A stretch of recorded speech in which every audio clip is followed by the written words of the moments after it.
I feel like this year's seasonal depression lasted way too long. And I don't think it's just me because almost everyone I talked to recently has been saying the same thing.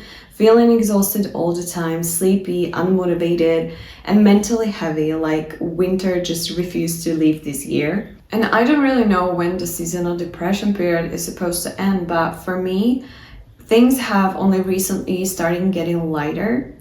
And I feel like my life is finally in spring now. And I don't mean just the season itself, but it really feels like something is starting to bloom from within. Like I'm waking up after a very long time. And now that I think about it, it's already May. So it's like I skipped several months in a row. But I started my first business and officially became self-employed.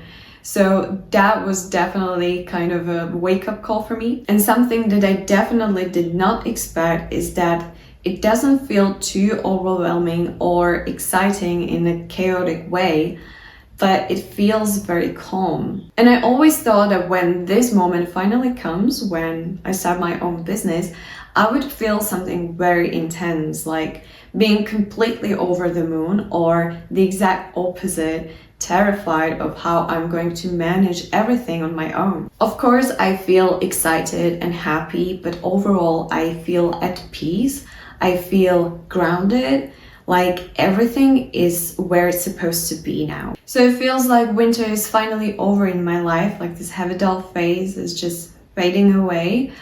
But during that winter period, I was really anxious and stressed. I was dealing with imposter syndrome and a lot of self-doubt, even guilt. I was constantly tired and not motivated to do anything at all, and honestly, kind of scared. There are several reasons to that, but one of them was the fact that I was constantly putting off that one decision. And on top of that, with the seasonal depression, it made it even more difficult to deal with. And now that I've finally done it, all of those heavy feelings are gone. I always thought that the scariest and the most difficult part would come only after making that decision because of the responsibility and uncertainty, whether things would work out, whether I'd be capable of handling it all by myself. But now I see it differently. The hardest part was actually the phase before that. The waiting, the overthinking, and especially the avoiding. But once I finally made the decision, it didn't feel scary anymore. It just felt right. I used to think that the right decisions would feel very intense, like you would know because it's overwhelming in some way. But now I think it's the other way around. I think the right things feel calm and quiet. They don't create the chaos in your mind.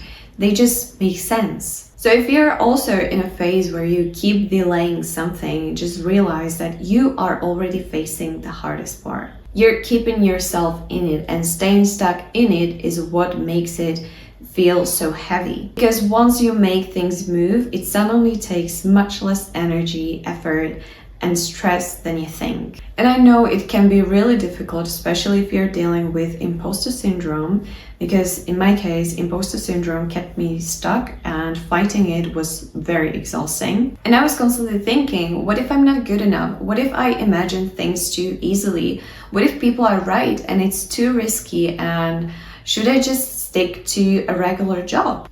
And I think part of the reason why I kept doubting myself was because people around me see life very differently. Most people usually value stability, predictability, and safety, and there is nothing wrong with that. Honestly, I think that those things are important too. But those things are just not for me. I value diversity, change, freedom, and adventure. But the more I listened to those perspectives, I started questioning my own. But honestly, just the thought of a regular job gives me goosebumps.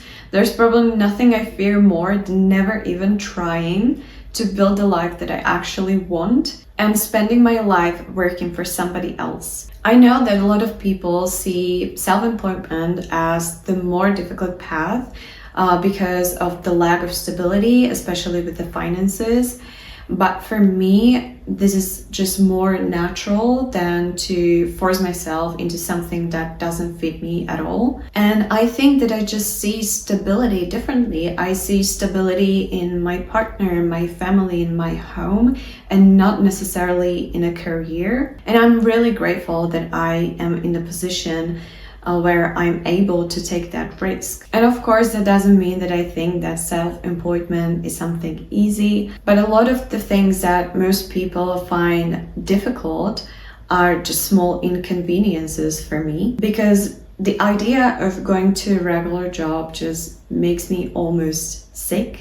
And for a while, I couldn't even imagine any job that would make me feel happy and fulfilled. Like, maybe if I was working somewhere surrounded by books only, that would be nice. But other than that, I just can't imagine any job that would fit into what I actually want for my life. I would rather carry all the responsibility that comes with self-employment than to be safe at the cost of freedom, creativity, and the feeling that my life is actually mine. Even my 60-year-old self imagine having her own business one day, so I just couldn't ignore her anymore. But you become who you surround yourself with, and I think that's why I needed a different approach, not by cutting people out of my life, but learning how to separate and disconnect from their fears and beliefs and start trusting myself again. And that's also why one of my goals for this year became reconnecting with my younger self,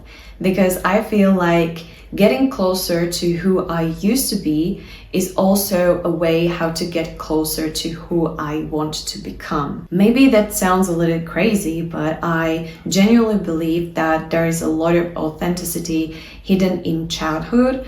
Like, children are naturally very honest with themselves. They know what they want. They don't really compare themselves to others as much. And they're not scared of trying and making mistakes until they slowly get absorbed by the society's expectations, pressure, and other people's opinions. We hear a lot about reinvention, and the way I see it is that reinvention isn't about becoming someone completely new. It's about the process of returning to yourself while building a life that aligns with who you naturally are. And this year, that's exactly what I've been trying to do.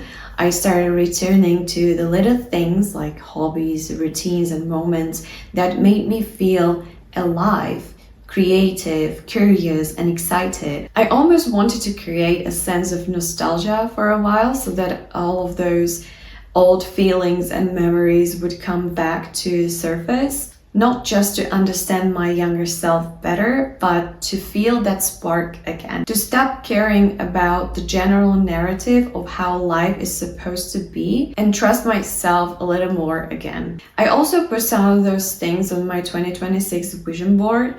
And this is actually my second vision board that I have created. I made my very first vision board only last year, and almost 80% of the things on it actually happened, which I definitely did not expect. I was trying to have things more under control, like manifesting, visualizing, and journaling, and doing everything right. But this year I wanted to experiment a little, so the vision board itself is much more intentional. And honestly, I'm still figuring out what that means, whether I'm trusting the process more or I'm avoiding it a little bit. But I'm using it mostly as my guidance and not just for an everyday manifestation. Another thing that I've been learning recently is how to be more present, to genuinely enjoy this phase of my life, even if it's still messy, uncertain, and incomplete. A huge part of that is also learning through mistakes, overcoming difficulties, and slowly building on that experience.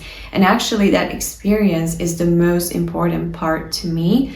I want to learn, I want to gain knowledge. And honestly, now that I'm doing all of those things that come with building a business, not only do I feel more confident, but I also respect myself more.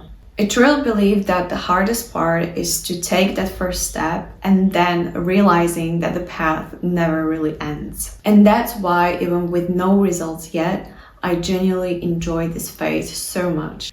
Because I know that one day I look back at this exact period of my life and feel so proud of myself. So why should I wait only until then to appreciate it? Why not enjoy it now while it's still unfinished and uncertain? I think that's what the quiet season of blooming really is. Not having everything figured out, not becoming successful overnight, but slowly coming back to life again. So thank you all for watching and see you soon in the next video. Bye bye!